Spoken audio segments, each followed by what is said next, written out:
está instalada a 109ª sessão ordinária do TRE. Boa tarde. Tem pedido com inscrição por sustentação oral, número 2, recurso eleitoral, Anápolis, relatoria desembargador Carlos Nobre, recorrente coligação Amor por Anápolis, Antônio Roberto Otônio Gomide, Geraldo Henrique Ferreira, advogado Colemar José de Moura Filho e outros, recorrida coligação Anápolis Lado Certo, advogada Letícia Gomes de Andrade e outros. Doutor Luciano Mitânio Ranas, inscrito. O senhor tem a palavra. Excelentíssimo senhor desembargador presidente, excelentíssimo senhor desembargador vice-presidente corregedor, desembargadores eleitorais, desembargador Carlos Augusto, desembargadora Denir, doutora Isabela, desembargadora Alessandra, desembargador Rodrigo, procurador regional eleitoral, doutor Marcelo, os servidores da casa, os colegas que nos assistem. Matéria reincidente, essa fala em nome do recorrido da coligação Anápolis do Lado Certo, onde os candidatos... Desculpa a interrupção, mas é que tem a doutora Isabela Giovana. Perfeito. Está inscrita também. Desculpa. Doutora Isabela, a senhora tem a palavra. Boa tarde.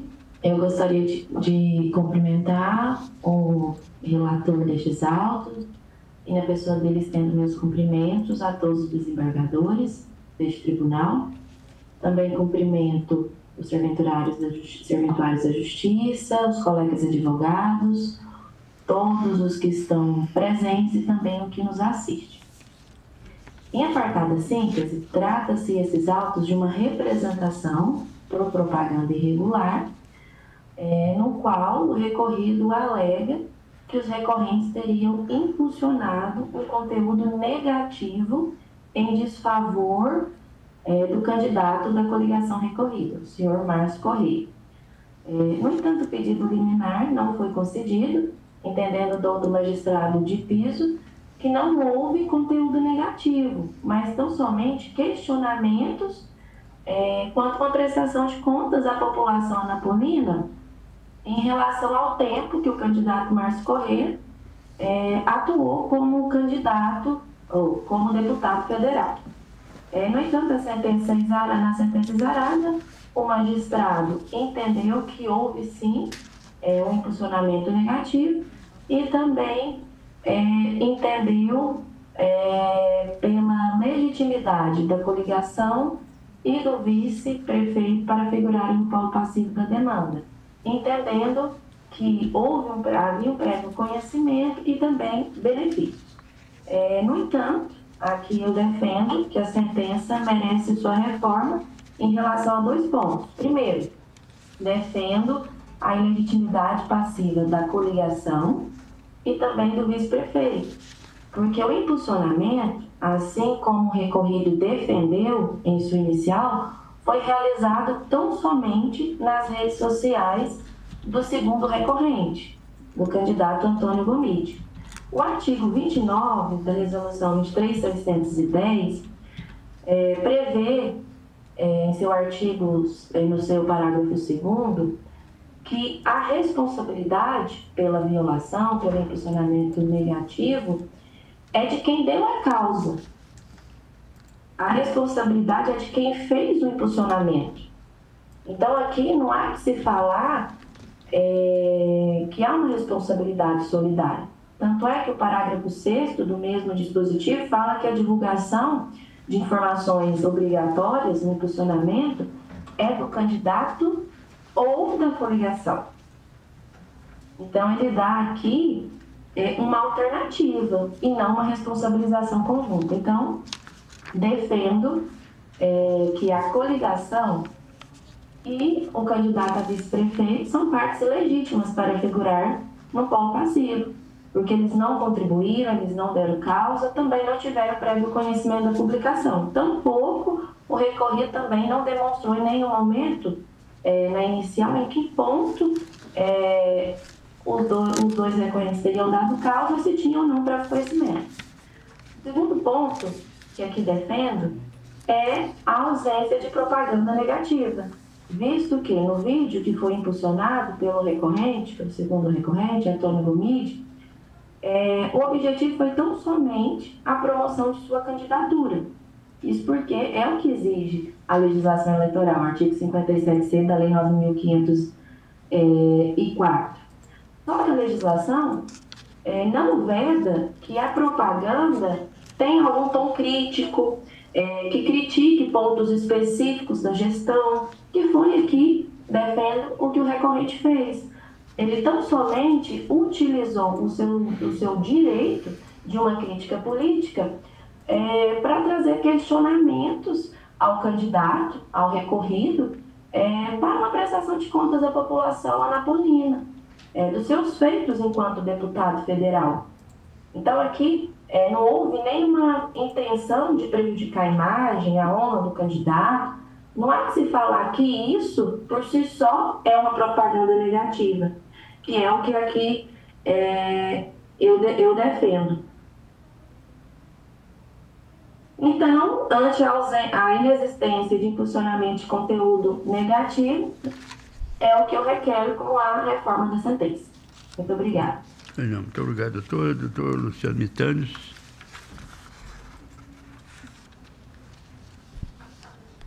Reitero os cumprimentos a todos, a colega que me antecedeu, nobres julgadores, senhor relator. A propaganda do vídeo era a seguinte: impulsionamento de conteúdo negativo, que já é vedado. A matéria dizia o seguinte texto, abro aspas: o candidato Márcio Correia precisa explicar para a população de Anápolis qual foi o tipo de negócio que ele fez para assumir o cargo de deputado federal por 4 meses, em 2023, quando ele era apenas um suplente. Durante esse período, Márcio não fez nada por Anápolis e ainda custou aos cofres públicos quase R$300 mil. Agora tenha coragem de dizer na sua campanha que economizou R$1 milhão.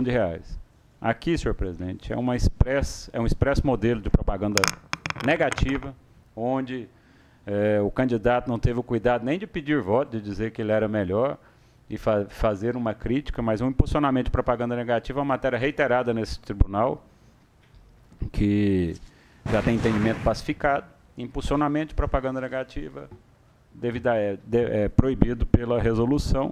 Houve uma condenação de forma solidária para os dois candidatos, o candidato a prefeito e a vice.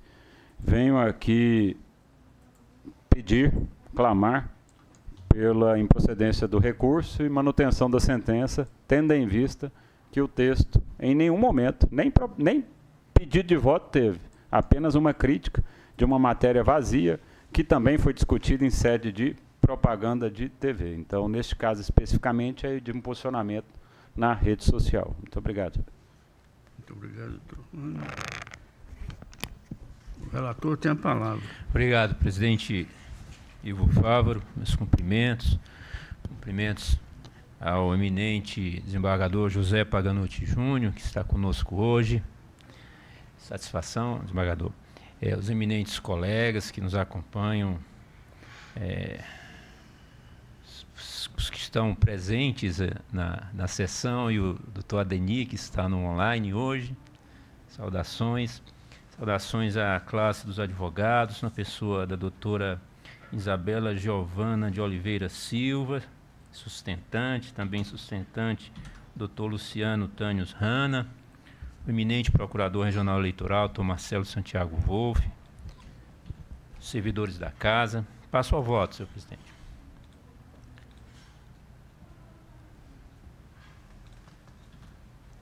O recurso merece conhecimento, atendidos os pressupostos de admissibilidade. Quanto à alegada ilegitimidade passiva, eu observo o seguinte: os recorrentes alegam a ilegitimidade passiva da coligação e do candidato a vice-prefeito, pois o impulsionamento foi realizado apenas na página do candidato a prefeito. Coligações, federações, partidos políticos e candidatos podem ser partes em ações relacionadas à propaganda eleitoral, desde que a infração ou irregularidade seja atribuída diretamente a eles ou traga benefício direto para suas candidaturas, como ocorre no caso em análise. Desse modo, irrelevante que a coligação ou o candidato a vice-prefeito não tenham atuado diretamente na publicação do conteúdo. Posso seguir? Em frente, presidente? Vai em frente. Obrigado. A questão de fundo diz respeito à configuração de propaganda eleitoral irregular em razão de impulsionamento de propaganda com conteúdo negativo, por conter críticas a candidato adversário. A divulgação do conteúdo se deu por impulsionamento em redes sociais, isto é, por meio de ferramenta de divulgação submetida às restrições do artigo 57C da Lei das Eleições. Reproduzo o texto normativo. Faço referência à resolução TSE, nos artigos 29 e caput e parágrafos, e digo que a legislação determina que o impulsionamento de propaganda eleitoral nas redes sociais deve se destinar exclusivamente à promoção de candidaturas. E não foi o que ocorreu no caso. O eminente advogado da parte recorrida sublinhou aqui, inclusive reproduziu o texto da propaganda, onde se vê claramente, não uma propaganda negativa, que não interessa esse questionamento para o assunto do impulsionamento, mas críticas ao adversário, né? E não é aceito na jurisprudência desta corte, está pacificado no entendimento. Verifico que a ferramenta do impulsionamento permite um alcance maior de pessoas, a campanha, desse modo, é mais eficiente. Seu uso, por ser já uma exceção à proibição de propaganda paga na internet, se restringe ao conteúdo que promova o candidato que a utiliza. Não é o caso, né? Da sentença recorrida, extrai-se a seguinte passagem. Vou poupá-los da leitura. O eminente advogado Dr. Hanna já reproduziu o conteúdo. No caso, pelo quanto relatado, tem-se como fato incontroverso o impulsionamento da propaganda objeto dos autos, ou seja, não há negativa do impulsionamento, e a crítica é direta. No conteúdo impulsionado pelos recorridos, objeto desses autos, desborda dos limites da mera promoção de suas próprias candidaturas. Ante o exposto, presidente, conheço do recurso e nego-lhe provimento, mantendo a sentença com a multa no valor de R$5.000 como fixado. É o voto, presidente. Desembargador Paganusso, como o senhor vota? Eu acompanho o relator, presidente. Desembargador Rodrigo Brustolin. Obrigado, presidente. Cumprimento Vossa Excelência. De igual forma, também cumprimento os demais integrantes da Corte, em especial hoje o desembargador Paganusso, que nos brinda com sua presença virtualmente. Cumprimento senhoras e senhores advogados, a Procurador Regional Eleitoral, Dr. Marcelo Santiago Wolff, servidores da Casa. E quanto ao voto, é uma matéria bastante debatida já nessa Corte, por tal razão acompanho o voto do relator.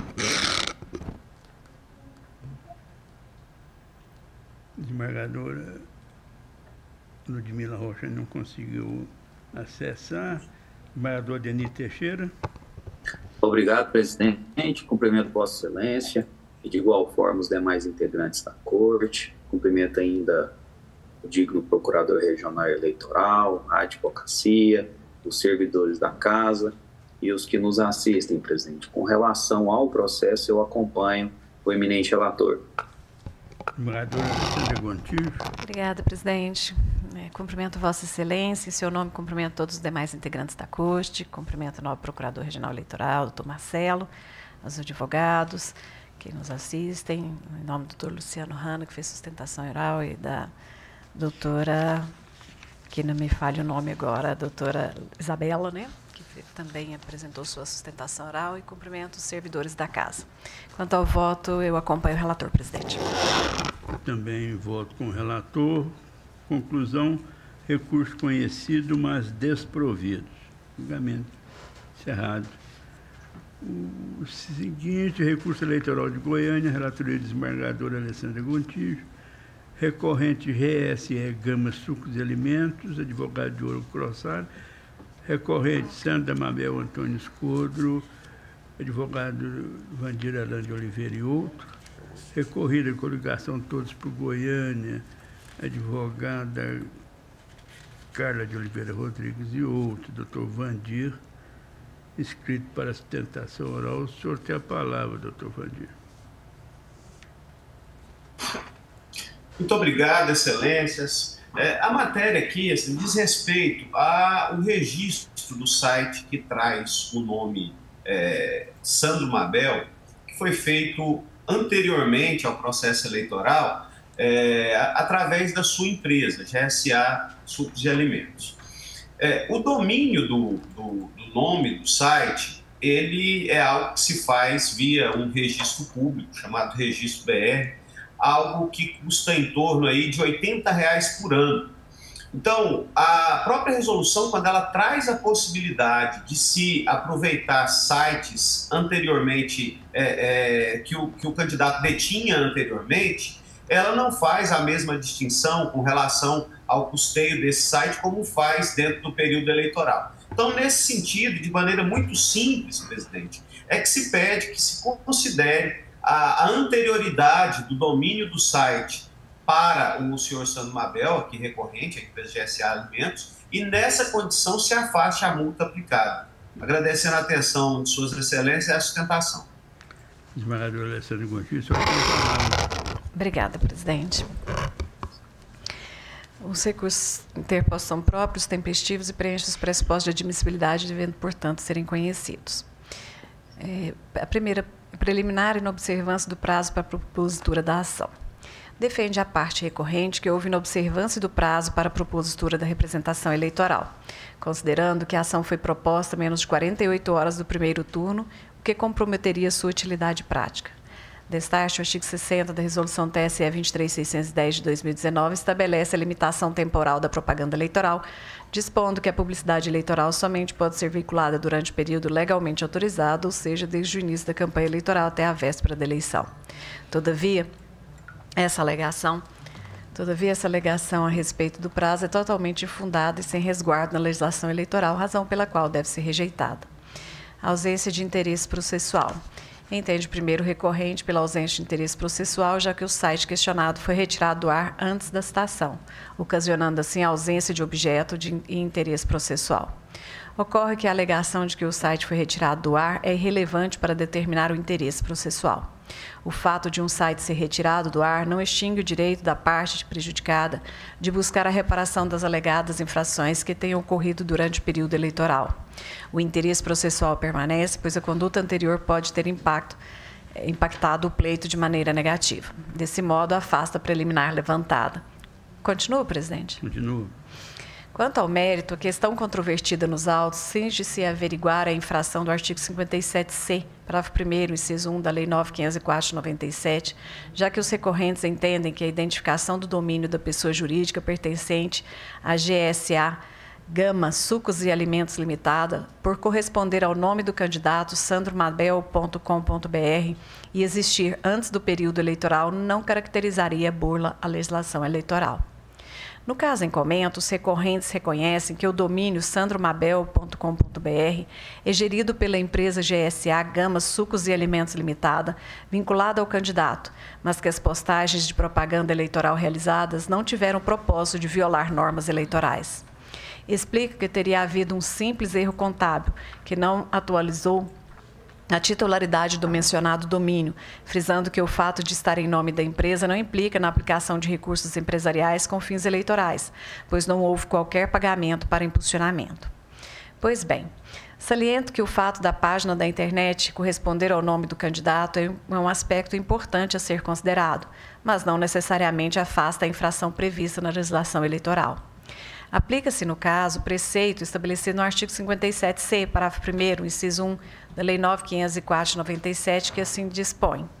Trago aqui o artigo 57C, que em seu parágrafo 1º diz que é vedada, ainda que gratuitamente, a veiculação de propaganda eleitoral na internet em sítios de pessoas jurídicas com ou sem fins lucrativos. Como visto, a Lei 9.504 de 97, em seu artigo 57C, veda explicitamente a veiculação de propaganda eleitoral paga ou gratuita em sítios de pessoas jurídicas. Assim, independentemente da titularidade do domínio, encontrar-se associado ao nome do candidato, a legislação proíbe a utilização de páginas mantidas por pessoas jurídicas para divulgação de campanhas eleitorais. Desse modo, embora a página possa utilizar o nome do candidato, a análise deve ser feita com base na titularidade do domínio e na natureza da promoção efetuada. A veiculação em um site vinculado a uma pessoa jurídica pode criar um ambiente propenso a desigualdades, caracterizando a infração de forma clara, uma vez que a veiculação de qualquer propaganda eleitoral por pessoas jurídicas contraria a norma. Assevero que a razão por trás da vedação do uso de bens de pessoas jurídicas para campanhas eleitorais é garantir equidade entre os candidatos, evitando que aqueles associados a entidades com maior poder econômico tenham vantagens indevidas. O nome do candidato não altera a natureza jurídica do domínio. O que importa é quem é o responsável pela manutenção e promoção do site. Nesse ponto, irrepreensíveis os fundamentos da sentença proferida pelo douto juiz eleitoral Dr. Sandro Castro de Melo Fagundes nos seguintes termos. Trago aqui uma parte, né, dos fundamentos da decisão da sentença do colega, que, a meu ver, é irretocável. Ele traz na sua sentença, inclusive, uma parte que eu vou fazer a leitura, que é uma consulta ao Tribunal Superior Eleitoral em 2018, que tratou do assunto.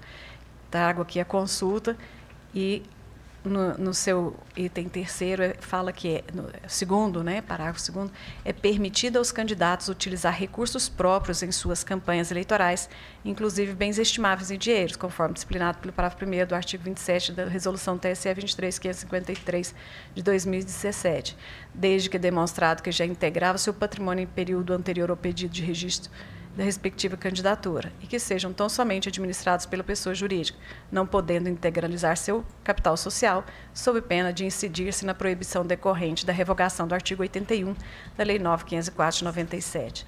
Acontece que a decisão é bem clara ao declarar que tal permissiva abrange bens estimáveis em dinheiro e não as despesas pagas em espécie, além de exigir que tais bens integrassem o patrimônio do candidato antes do registro da candidatura, viabilizada tão somente a administração por pessoa jurídica e não pode compor o capital social desta, que não é o caso aqui, já que ele compõe o capital social da empresa.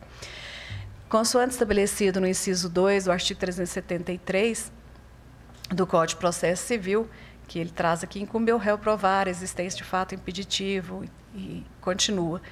Mas, ao final, diz, também não trouxe qualquer indicativo de que a manutenção com a hospedagem do site estaria por ele sendo paga. Ao contrário, observou que o custo anual do domínio é insignificante, o que leva a crer que essa operação estaria sendo paga pela empresa representada.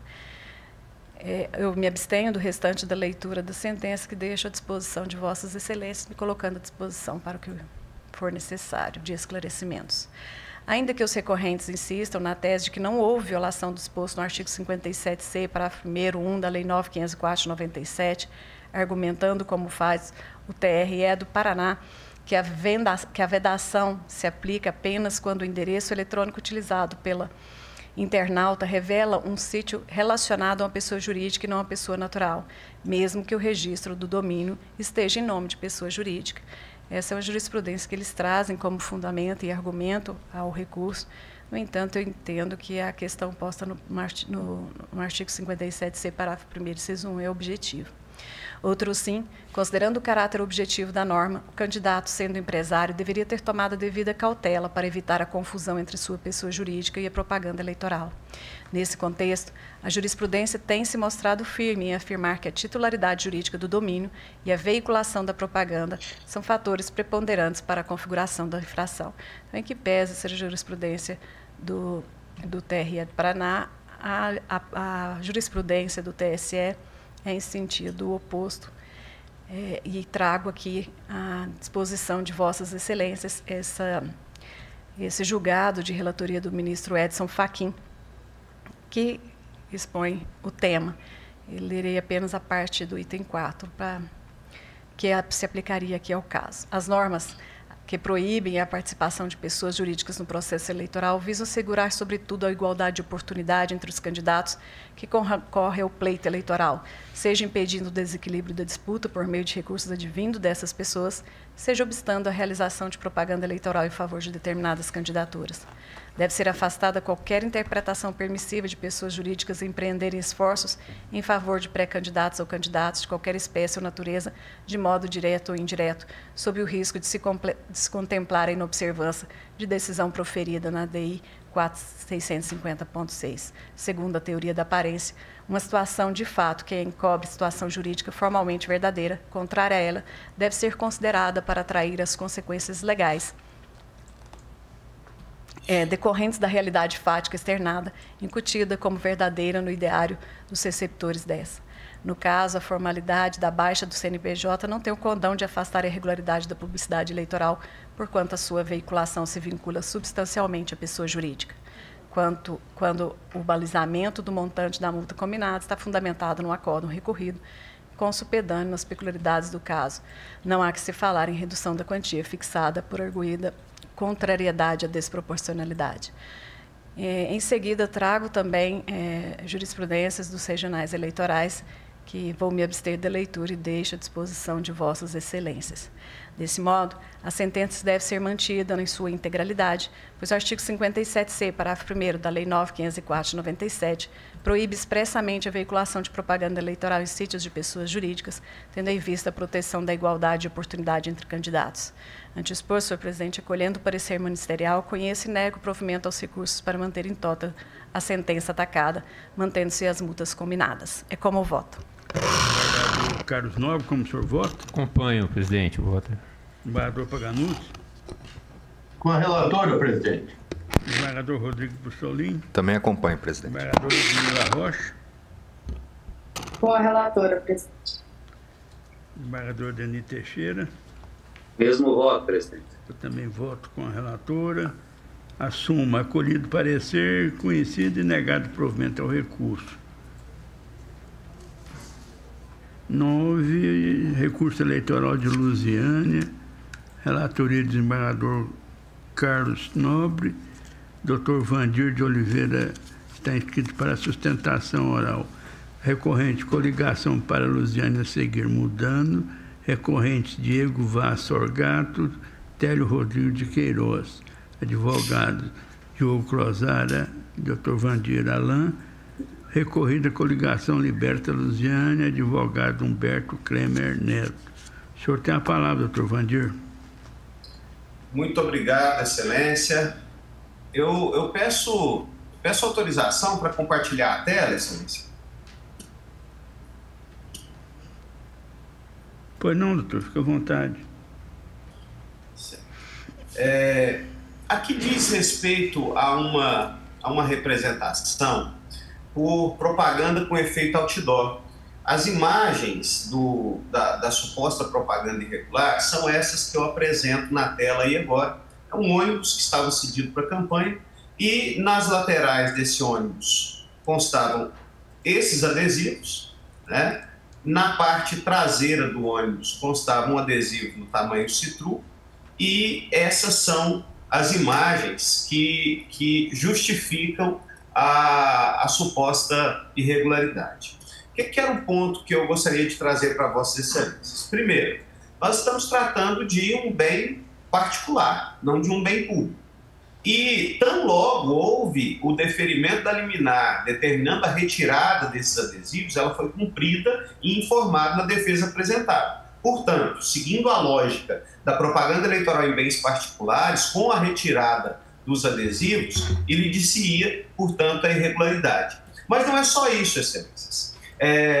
Todos vocês puderam ver das imagens que foram trazidas aí, que não havia um segmento de adesivos colocados um do lado do outro, trazendo um efeito visual único. Pelo contrário, até pela foto, para você identificar que se tratava de uma propaganda do senhor Diego Sorgato, suas excelências teriam que ampliar a tela para identificar quem é o titular da propaganda. Então, nesse sentido, o que a norma visa coibir? Ela visa coibir que, a partir de uma apresentação visual num aparato maior, como é um ônibus, que se se tomasse toda a dimensão daquele aparato com propaganda eleitoral, para aí sim fazer configurado o efeito visual de outdoor, que não é aquilo que a gente observa nas próprias imagens que foram juntadas como prova.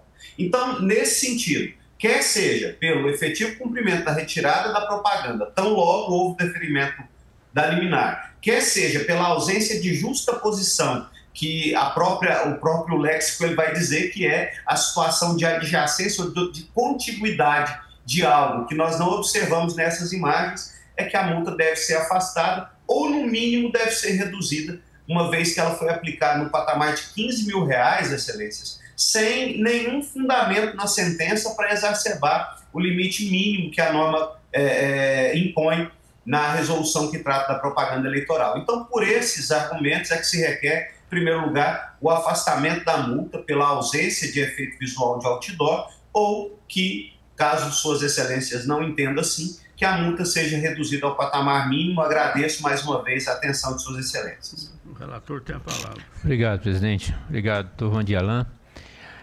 Conheço do recurso. Sustentam os recorrentes que a sentença recorrida é nula por violação ao artigo 93, inciso 9 da Constituição Federal e ao artigo 489 do Código de Processo Civil, já que a eminente magistrada teria apontado motivos genéricos que se prestariam a qualquer outra decisão para a condenação, prejudicando a defesa. A questão de fundo diz respeito à configuração de propaganda eleitoral irregular em razão de utilização de efeito visual de outdoor como meio de propaganda eleitoral, sem razão os recorrentes.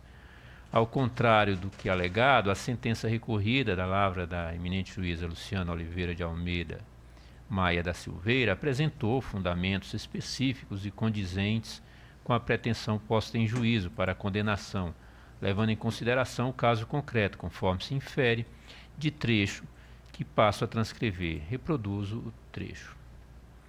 Ademais, conforme jurisprudência do Tribunal Superior Eleitoral, aspas, o magistrado não está obrigado a se manifestar sobre todos os argumentos trazidos pelas partes, desde que os fundamentos sejam suficientes para afirmar a decisão. Portanto, não há que se falar em nulidade da sentença por ausência ou deficiência na fundamentação. Rejeito, pois, a preliminar arguída.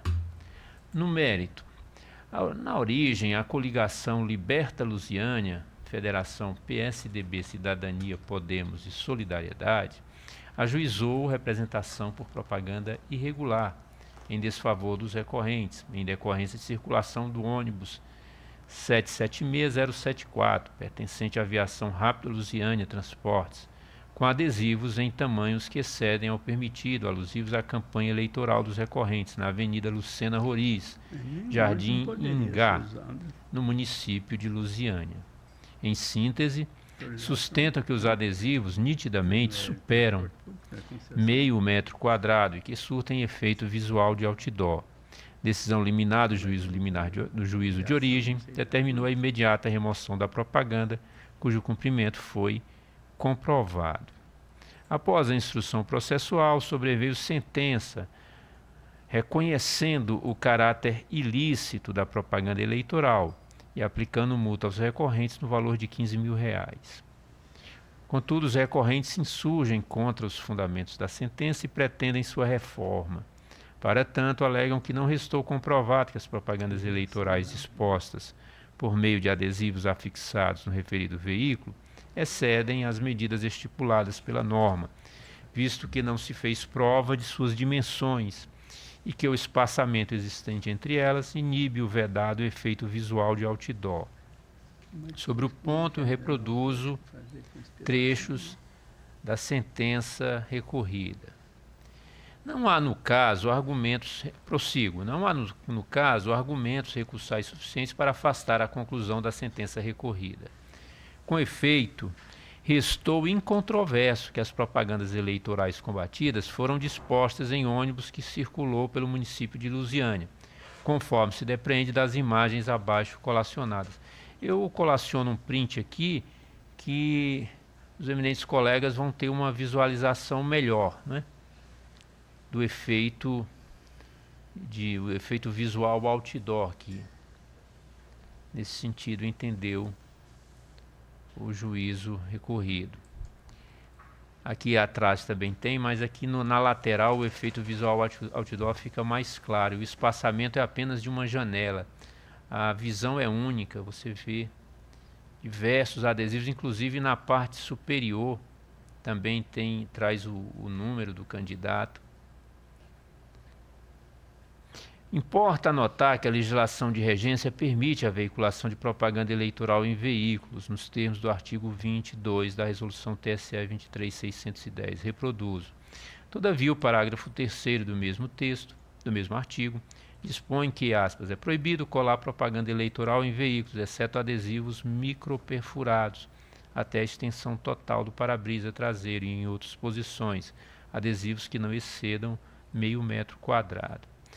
Já o mencionado parágrafo 1º aduz que a justa posição de propaganda cuja dimensão exceda meio metro quadrado caracteriza publicidade irregular em razão do efeito visual único, ainda que se tenha respeitado individualmente o limite previsto no inciso 2 deste artigo. Reproduzo os dispositivos. Por outro lado, não merece acolhida o argumento de que a inexistência de medição das propagandas veiculadas, medição das propagandas veiculadas no ônibus para fins de constatação de que excedem o limite previsto na legislação de regência, impede a condenação pelo ilícito, porque, conforme se verifica das imagens e vídeos juntados aos autos, resta nítido que os adesivos afixados no veículo, de consideráveis dimensões, excedem o tamanho máximo permitido, meio metro quadrado, e considerados em conjunto, apresentam efeito visual de outdoor. Faço considerações aqui na sequência dizendo que, a meu juízo, o caso não é nem passível de suscitar dúvidas. Destaque-se que a própria norma de regência revela a indiferença de as propagandas estarem justapostas para a configuração do ilícito, desde que se assemelhem ou causem o efeito de outdoor. E no caso dos autos, o proposital efeito visual vedado é facilmente identificado. Faço referência a julgado desta Corte da Lavra do eminente desembargador Rodrigo Brustolin. Ainda importa a análise quanto à alegação dos recorrentes de desproporcionalidade da multa aplicada, visto que a sentença considerou a incidência relativa às sanções aplicadas em outros processos para estabelecê-la em patamar superior ao mínimo legal. No caso, razão assiste aos recorrentes. Os processos mencionados pela eminente juíza sentenciante para agravar a multa imposta não se referem à mesma irregularidade verificada nestes autos. O primeiro processo tal refere-se à propaganda irregular veiculada em pré-campanha. Já o segundo processo tal cuidou de propaganda irregular veiculada em comitê de campanha. Não se prestam, pois, a justificar uma reiteração específica do ilícito eleitoral constatado nestes autos. Todavia, a sentença recorrida apresenta um segundo fundamento para a exasperação da multa, qual seja a maior gravidade das propagandas irregularidades veiculadas em ônibus, com efeito visual de outdoor, que circulou no município de Lusiânia. É evidente que a mera veiculação de artefatos fixos com o efeito visual de outdoor tem gravidade inferior em relação aos expostos em veículo de consideráveis dimensões que circulou pelas vias do município, portanto adequada à exasperação da multa, como consignado na sentença recorrida. Desse modo, considerado que subsiste um fator para a exasperação da multa, tenho como certo fixá-la acima do patamar mínimo, porém aquém do máximo, no valor de R$10.000. Nesse sentido, senhor presidente, conheço do recurso e dou-lhe parcial provimento, apenas para reduzir a multa aplicada para o valor de R$10.000. É o voto. Em nome do desembargador Paganusso. Com o relator, presidente. Desembargador Rodrigo Brustolin. Também acompanho. Desembargador Denis Teixeira. Mesmo voto, presidente. Desembargador Alessandra Gontijo. Acompanho o relator, presidente. Eu também voto com o relator. Recurso conhecido e parcialmente provido. Gente, a desembargadora Ludmila estava, sei lá, saindo. Ela embarcou perdeu e perdeu o contato. Perdeu a linha, né? A conexão. 10º estadiado, 11, recurso eleitoral Lusiânia, relatoria do desembargador Rodrigo Brustolin, coligação para Lusiânia seguir mudando, Diego Vaz Orgato, Télio Rodrigo de Queiroz são os recorrentes, advogados Diogo Rosário e Dr. Vandir Alain de Oliveira, recorrida coligação Liberta Lusiânia, advogado Humberto Kremer Neto, Dr. Vandir Alain de Oliveira, está inscrito para a sustentação. O senhor tem a palavra por 10 minutos. Eu vou dispensar a sustentação, excelência. Muito obrigado. O senhor tem a palavra, desembargador Rodrigo. Obrigado, presidente. Recurso próprio, tempestivo, razão pela qual conheço. Estou rejeitando a preliminar de nulidade da sentença por ausência de fundamentação, pois entendo que a decisão combatida apresenta fundamentação clara e suficiente, observando o artigo 93, inciso 9 da Constituição. Quanto ao mérito, trata sobre a obrigatoriedade de comunicação prévia dos endereços eletrônicos, ou seja, o cerne reside em verificar se a utilização de endereços eletrônicos não comunicados à Justiça Eleitoral para veiculação de propaganda configura irregularidade passível de sanção. No que diz respeito à propaganda na internet, trago aqui o disposto no artigo 57b da Lei 9.504, que estabelece a obrigatoriedade de comunicação prévia dos endereços eletrônicos e sítios do candidato que realizará propaganda eleitoral, e trago o dispositivo. Por sua vez, a resolução TSE 23.610 também dispõe a obrigatoriedade de informar a Justiça Eleitoral todas as URLs em que veiculadas para propaganda eleitoral, isso na ocasião do registro de candidatura ou no demonstrativo de regularidade de atos partidários, consoante teor do artigo 28, parágrafo 1º, que também cito. Em análise ao tema, cito precedente do TSE, da lavra do ministro Mauro Campbell. Então, a veiculação de propaganda na internet sem prévia comunicação está sujeita à sanção pecuniária prevista no parágrafo 5º do artigo 57b. No caso, a inicial trouxe duas URLs onde teriam sido veiculadas publicações impugnadas, e essas duas URLs não estavam registradas pelo candidato. Desse modo, entendo que restou comprovada a realização de propaganda eleitoral em endereços eletrônicos não comunicados. Trago precedentes aqui deste tribunal. A materialidade está comprovada pela certidão cartorária e corroborada pelos prints das postagens anexadas à peça vestibular, constando o caráter eleitoral das publicações. E trago aqui no meu voto print com a certidão e os prints dos links também que se encontram. O valor de R$5.000 já é o valor mínimo, não havendo como reduzir esse patamar como pretendido pelos recorrentes. Com relação à ausência de pedido expresso de voto, esse argumento não afasta a irregularidade, pois existe a obrigação de comunicar os endereços eletrônicos, independentemente do conteúdo veiculado ou da existência de pedido explícito de voto. Outra alegação é de que essas URLs redirecionavam para perfis regularmente cadastrados. Entendo que isso, além de não comprovado, ainda que assim fosse, o mero redirecionamento não sana a irregularidade da propaganda realizada em endereço eletrônico não comunicado, porque a lei exige que todos os endereços eletrônicos utilizados sejam previamente comunicados, não havendo exceção para conteúdos que apenas redirecionem para páginas regulares. E, por fim, quanto ao argumento de que se trata de mera divulgação de atos de gestão, também entendo que não merece acolhida, pois a norma eleitoral não impede o exercício da liberdade de expressão e de informação, inclusive quanto à divulgação de atos administrativos, mas exige que a propaganda seja realizada em endereços eletrônicos previamente comunicados à Justiça Eleitoral, viabilizando sua efetiva fiscalização e controle social. Então, pelo exposto, senhor presidente, eu conheço e nego provimento ao recurso. É como voto. Desembargador Denis Teixeira. Mesmo voto, presidente. Desembargador Alessandra Gontijo. Acompanho o relator, presidente. Desembargador Carlos Nobre. Acompanho, presidente. Desembargador Paganucci. Como relator, presidente. Também voto com o relator. Recurso conhecido, mas desprovidos.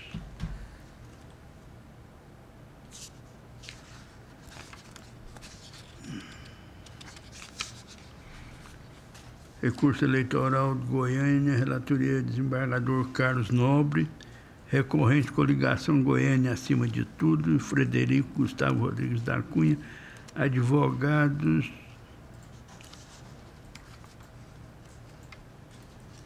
Felipe Furtado Barbosa dos Santos Lopes e outros, recorrido coligação União por Goiânia, Santo da Mabel, Antônio Escodo, advogado doutor Vandir, Alain de Oliveira e outros. O senhor tem a palavra, doutor Vandir.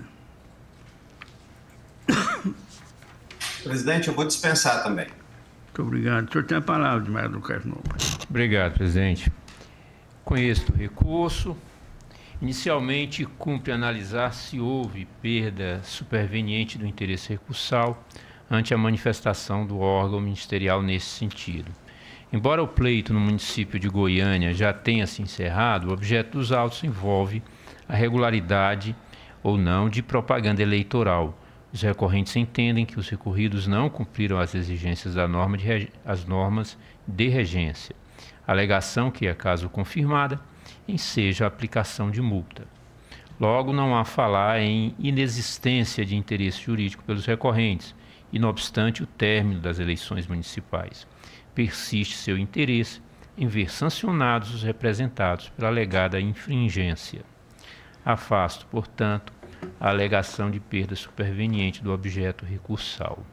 No mérito, a questão diz respeito à configuração de propaganda eleitoral irregular, em razão de não observância do percentual mínimo de 30% para o tamanho do nome do vice em relação ao do nome do titular da chapa em propaganda difundida por meio de wind banner.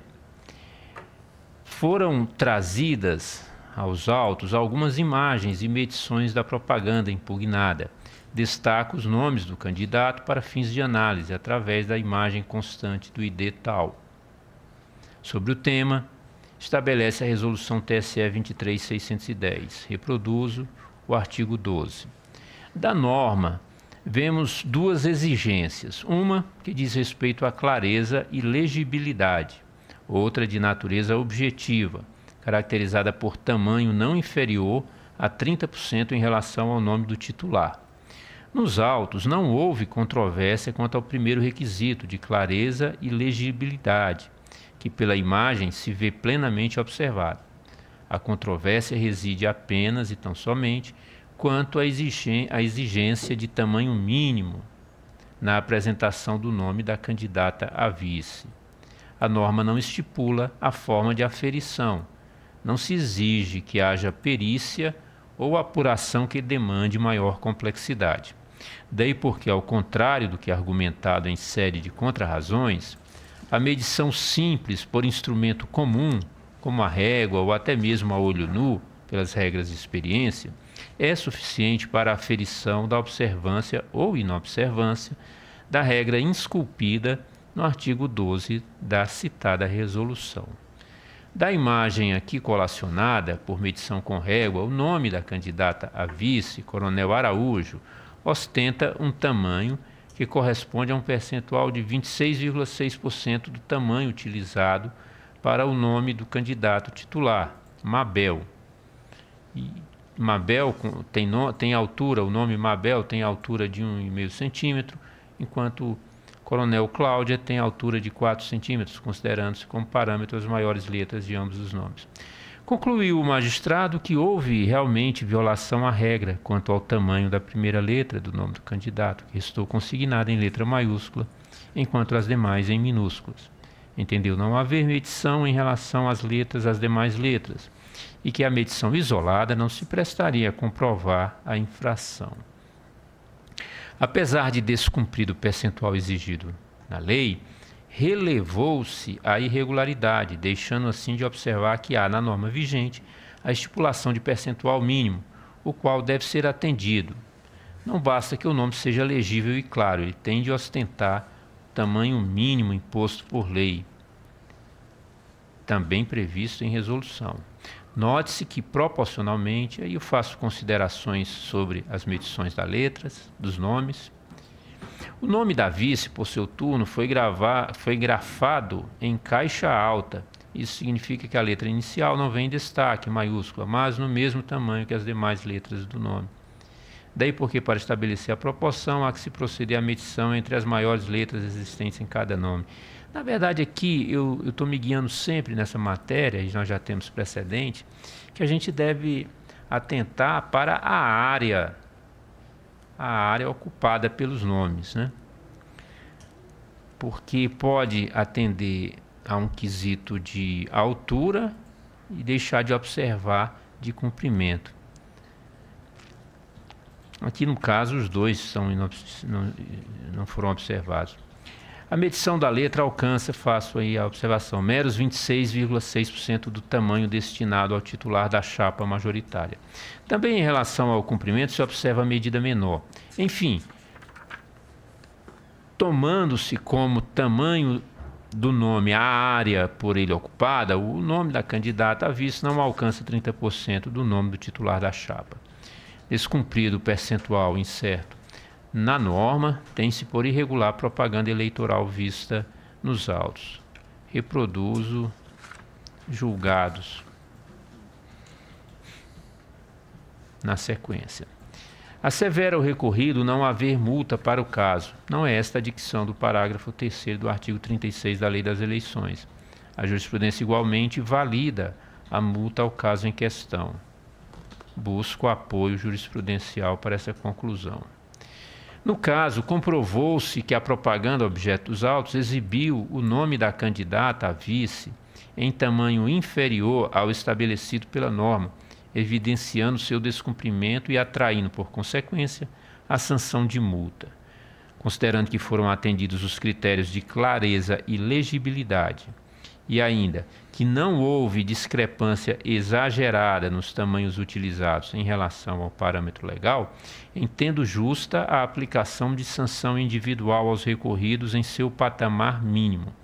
Ante o exposto, conheço do recurso e dou-lhe provimento para reformar a sentença e julgar procedente o pedido, aplicando aos recorridos a multa de R$5.000. É o voto, presidente.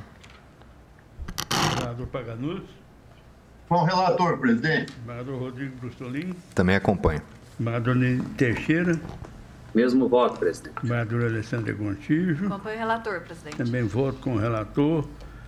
Recurso conhecido e provido para aplicar multa aos recorridos.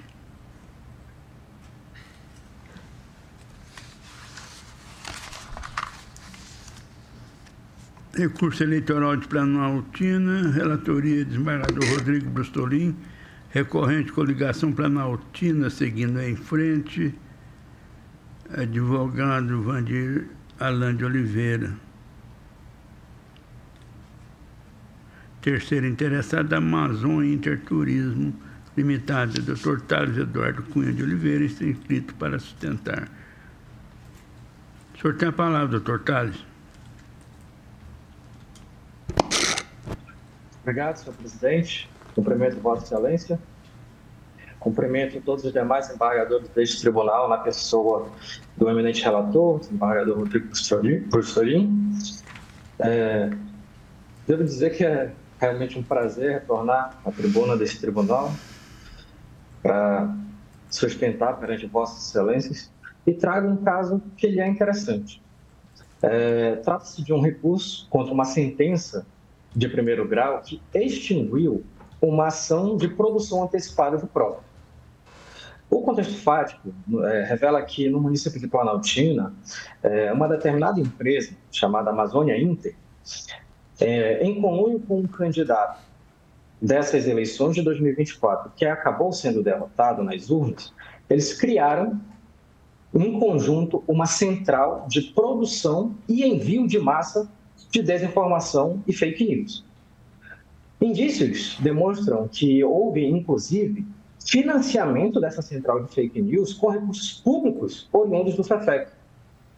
Houve provas e indícios de tratativas que perduraram por meses a fio. Quando, aproximando do fim da eleição, um ex-funcionário dessa empresa se dirigiu ao Ministério Público do Trabalho e denunciou todo o abuso que ocorreu na empresa nos meses anteriores, denunciando o assédio eleitoral por parte da empresa e demonstrando, mediante provas, esse abuso, que envolvia o candidato, que foi derrotado, e o diretor da empresa. Passando às razões recursais, como dito no início da minha fala, a ação, na origem, ela foi extinta sem resolução do mérito. O objetivo da ação, em primeiro grau, era um pedido de busca e apreensão em 2 endereços principais: a sede da empresa e a sede dessa central de produção de fake news. Ela foi extinta sob 2 argumentos do juízo à Corte. O primeiro deles é que as provas que o recorrente apresentou foram juntadas mediante um link do Google Drive, que, segundo o juízo de primeiro grau, violava o princípio da comunhão da prova. O segundo argumento diz que o pedido feito de busca e apreensão era genérico, que era incerto e indeterminado, de modo que não era cabível uma medida tão gravosa quanto a busca e apreensão. Salientou o juízo também que, caso fosse deferido, seria realizada na última semana antes do pleito, que motivo esse que poderia vir a causar o desequilíbrio. Confesso que até um pouco impressionado com a ginástica argumentativa que foi feita no primeiro grau para embasar a extinção, algumas ponderações merecem ser feitas, que por si só pretendem demonstrar a teratologia da decisão recorrida. A ação, ela apenas é uma ação que visava criar provas, é uma ação de produção antecipada de provas. Segundo o princípio constitucional da ampla defesa, o direito a produzir provas é quase que um direito mínimo das partes em um processo judicial. O CPC, inclusive, fala que a parte tem o direito de dispor dos meios legais cabíveis para demonstrar as suas alegações. Porém, houve um impedimento sumário pelo juízo de primeiro grau. Quanto aos fundamentos da sentença, passemos a analisar um a um. O argumento de violação de comunhão da prova, ele, além de não ser verdadeiro, ele não faz um sentido quando comparado com a análise em conjunto dos autos. Uma vez que o link que alega que estava em poderes de terceiros, poder do Google, que terceiros que não compõem o tribunal poderiam gerir ou ingerir essas provas, não se mostra acertado, porque o link permanece ativo e de pleno acesso ao juízo de primeiro grau e às partes do processo. Além de que as provas demonstradas nesse link comprovam o fumus boni iuris, que é o requisito da busca e apreensão. No que tange ao segundo fundamento, ele é um pouco também confuso. Afirma que a busca e apreensão em um local de produção de desinformação aparentemente vai desequilibrar o pleito. Só que eu devo destacar algumas coisas. Não era residência de candidato, não era sede de partido, não era sede de comitê, não era nada, era uma central de produção de fake news. Além da produção, há indícios que demonstram o envio em massa dessas fake news, inclusive com dados da empresa, de números de WhatsApp, etc. O fato de tentar uma busca e apreensão em um endereço que não tem nada a ver, é um endereço de empresa, mas que talvez tenha um conluio com o candidato, o juízo alegou que talvez desequilibrasse o pleito. Porém, a tentativa de conseguir provas e de, quem sabe, fazer cessar essa central de fake news, isso desequilibraria o pleito? Fica estranho. Permitir a continuidade, que tentar parar essa eventual conduta, desequilíbrio. Isso que não fez muito sentido. O que permitiu que isso continuasse até o final da eleição. Ademais, tem um detalhe importante, oriundo do parecer da Procuradoria, em que a Procuradoria Regional Eleitoral se manifesta pela perda do objeto, alegando que não subsiste interesse processual no feito, que houve a reeleição, o recorrente ele foi reeleito efetivamente, e que que com essa eventual produção de fake news, isso não alterou o resultado. Portanto, não subsistiria o interesse processual. Ousamos discordar. Por quê? Algo parecido com o caso de mais cedo, acredito que foi o segundo processo a ser julgado, de relatoria da eminente desembargadora Alessandra, que se, por exemplo, o site daquele caso, que houve irregularidades no decorrer do processo eleitoral, após o pleito, ainda subsiste, porque é necessário comprovar se houve o abuso, se houve uma irregularidade que pode ter consequências. Aqui trago esse exemplo ao caso porque ele é semelhante. O que se pede é produção de provas para provar se houve um abuso, se houve um uso indevido de meios de comunicação durante o período eleitoral. Repito, a ação é de produção de provas. Parte que apenas produz provas. O que seria interessante se a medida for deferida com a reforma da sentença? Pode haver essa medida para tentar ganhar essas provas, demonstrar todo o fumus boni iuris, demonstrar provas que houve o envio disparado de mensagens, de mensagens instantâneas, o que é vedado pela legislação, vamos lembrar. Tudo isso poderia vir embasar diversas ações futuras. Eu falo diversas porque não apenas uma AIGE por abuso de poder e uso indevido. Esse caso ele interessa até outros ramos da justiça, justiça do trabalho, como o caso do MPT, justiça comum, em áreas cíveis e criminais, interessa muitos casos. Então, é interessante e necessária a produção da prova. Porém, foi sumariamente negado na origem. Angariar provas para provar um abuso ou um uso indevido de meio de comunicação, isso não depende da eleição. Pouco importa qual foi o resultado. O que interessa é juntar as provas, comprovar o abuso e, mediante a ação cabível, sancionar os responsáveis, exatamente como prevê a lei. Só que, se o judiciário permite a continuidade e até mesmo impede a produção de provas, o mais prejudicado vai ser o próprio eleitorado daquele município. Porque, se nessa eleição isso for permitido, podemos esperar com tranquilidade que na próxima também vai ter.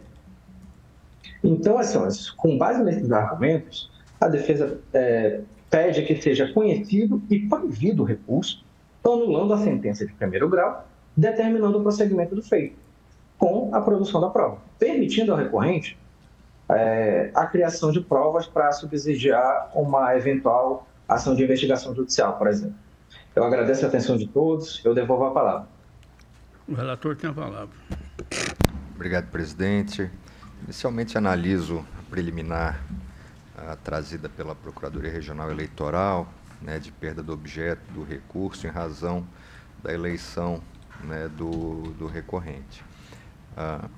O recorrente aduz que persiste o interesse e despachei, concedendo o contraditório, foi reiterado o interesse, assim como o nobre advogado reiterou nas alegações agora em tribuna virtual, e o interesse seria em razão da propositura de uma eventual AIGE que poderia ser feito até a diplomação dos eleitos, né? Então, trago aqui no meu voto a fundamentação sobre a AIGE, que tem raiz constitucional. Essa ação, em tese, visa obter produção antecipada de provas para fins de possível propositura da ação e que ela pode ser proposta até a diplomação dos eleitos. Então, entendo que subsiste, em tese, interesse recursal do recorrente e, por isso, rejeito a preliminar. Questiono se posso prosseguir, presidente. Consegue. Então, no mérito, como o advogado já bem disse, né, houve, na origem, pedido de produção antecipada de prova, uma busca e apreensão, né, contra em dois endereços, né, em suma de uma empresa que aparentemente tem como objeto tecnologia de informação. Isso teria sido iniciado, inclusive, numa denúncia feita, inclusive, na seara trabalhista, né, foi aberto um inquérito civil com relação a uma suposta ingerência dos patrões sobre empregados. E daí veio essa informação para a seara eleitoral.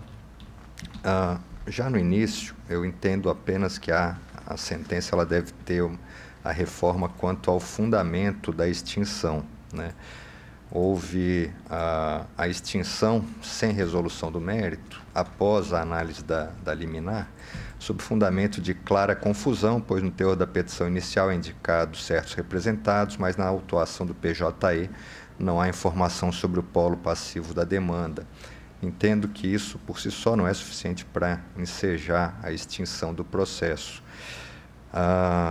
Mas, no que toca ao mérito, eu entendo que o recurso não merece provimento. No caso, como já mencionado, a controvérsia reside na alegada necessidade de produção antecipada de provas e expedição de mandado de busca e apreensão para apurar suposto esquema de disseminação de desinformação eleitoral.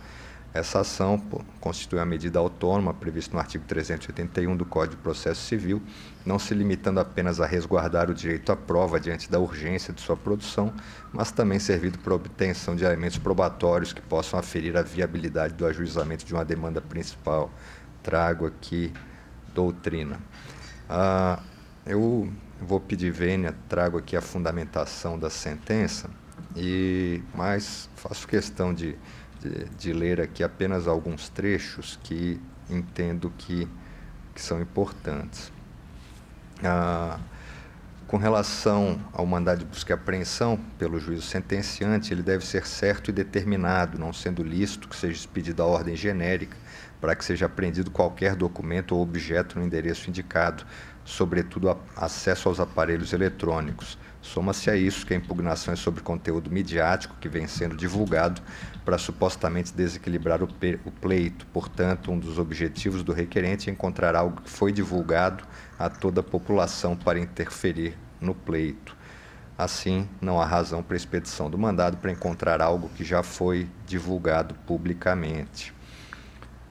E mais adiante conclui que essa busca e apreensão será inócua para os fins desejados, sobretudo pela falta de especificação do que se pretende encontrar, inclusive a ausência de vinculação do material para ser apreendido e o ato ilícito descrito. Assim, não se pode emitir uma carta branca e genérica sem expor a risco outros direitos constitucionais. E segue o juízo sentenciante. Então, nesse ponto eu entendo que ele tem razão, né? Com efeito, a disponibilização do conteúdo em nuvem, essa é uma das alegações da defesa, inclusive na sustentação oral, embora possa decorrer de limitações técnicas no sistema PJE, não atende às exigências normativas e compromete a rigidez processual. Nesse sentido, a alegação de regularidade na apresentação das provas via link do Google Drive não merece prosperar, pois a resolução TSE 23608, no seu artigo 17, inciso 3, estabelece requisitos específicos para a instrução das representações eleitorais, exigindo expressamente a juntada aos autos de arquivo contendo áudio, imagem ou vídeo da propaganda impugnada, o que não ocorreu nos presentes autos. Quanto ao pedido em si de busca e apreensão, a fundamentação do juízo de origem merece ser mantida, uma vez que a medida possui caráter excepcional e potencialmente violador dos direitos fundamentais constitucionalmente assegurados, demandando demonstração inequívoca de sua necessidade e adequação, além de especificação precisa dos objetos a serem apreendidos e sua vinculação com as condutas investigadas. No caso concreto, embora a recorrente alegue especificidade no pedido de apreensão de equipamentos eletrônicos, não demonstrou de forma concreta o nexo entre os itens pretendidos e as supostas práticas ilícitas, tampouco a impressibilidade da medida para sua comprovação, especialmente, aqui repito, considerando que o conteúdo questionado já teria sido divulgado publicamente. Registro que, conforme salientado pelo juízo sentenciante, a busca e apreensão deve ter por objeto certo, não sendo razoável apreender todo e qualquer equipamento eletrônico de empresa que aparentemente possui como atividade a tecnologia de informação. Ademais, com o término das eleições, já não se justifica o temor de divulgação de novos vídeos, que era um dos fundamentos da medida. Não bastasse, tampouco restou comprovado que a prova pretendida não poderá ou poderia ser colhida durante a instrução processual da suposta ação a ser proposta. E aqui assinalo que o próprio advogado mencionou na sustentação que essa prova poderia ser utilizada em outras searas, seja civil, penal, trabalhista. Então, naqueles juízos ela pode ser pleiteada. portanto, como devidamente fundamentado, com indeferimento do pedido liminar no juízo inicial, o que ora mantenho, entendo que se esgotou a pretensão do recorrente nos presentes autos, aí sim, devendo o feito ser extinto por perda do objeto. Então, pelo exposto, conheço do parcial provimento ao recurso apenas para modificar o fundamento da extinção do processo sem resolução do mérito, mantendo-se no mais os termos da sentença. É o meu voto. Desembargador Danilo Teixeira. Mesmo voto, presidente. Desembargador Alessandro Gontijo. Acompanho o relator, presidente. Desembargador Carlos Nobre. Também acompanho, presidente. Paganutti. Com o relator. Eu acompanho. Parcial provimento para modificar o fundamento da extinção do processo. Pauta normal, 2 foi julgado. O 3 está adiado, o 4, o 5 e o 6. O 7 também adiado. Presidente. Pois não? O 7, se o senhor permitir, é um que eu fiquei com vista. Isso. Eu tive, no início da tarde, uma dificuldade para acessar o processo, mas aí, instantes antes da sessão, eu consegui tirar as dúvidas que eu tinha, e se o senhor permitir, eu posso proferir meu voto. O senhor tem uma palavra. Então, só rememorando uma ordem de habeas corpus que foi requerida na sessão de terça-feira, né, em que foi sustentante o doutor Ernesto Roller, havíamos acompanhado inicialmente o voto da relatora, a desembargadora Alessandra, e o presidente, votando por último, né, divergiu. E nisso iniciou-se uma nova discussão. O desembargador Carlos Augusto trouxe, né, uma questão com relação às medidas cautelares que poderiam ser anuladas sem implicar, né, no trancamento do inquérito. E a desembargadora Alessandra acabou também modificando o voto, e esse voto já foi agora modificado e alterado no sistema. Então, eu realmente, como eu havia adiantado, eu fiquei com vista apenas para confirmar algumas questões, e agora, confirmadas, eu vi que, de fato, especialmente as medidas cautelares, a medida especialmente a quebra de sigilo, ela foi requerida de forma extemporânea, a meu sentir, assim como traz no voto da relatora. Né, houve, né, uma verificação, né, de conduta, e não foi identificado uma situação de flagrância, né, os investigados foram colocados em liberdade, mas seus objetos foram apreendidos, e foram apreendidos sem ordem judicial, e foram apreendidos sem uma determinação judicial. Essa determinação de quebra de sigilo veio somente a posteriori. Então, por essa razão, eu vou acompanhar, né, o voto da relatora alterado, né, para conceder parcialmente a ordem, declarando nula a decisão de quebra de sigilo, devendo os bens apreendidos serem restituídos aos pacientes de forma imediata, mas com relação ao trancamento do inquérito penal, denegando a ordem. É o meu voto. Desembargador Danilo Teixeira. Obrigado, presidente. Eu continuo acompanhando a eminente relatora. Então, julgamento encerrado com o voto divergente do desembargador Luiz Cláudio.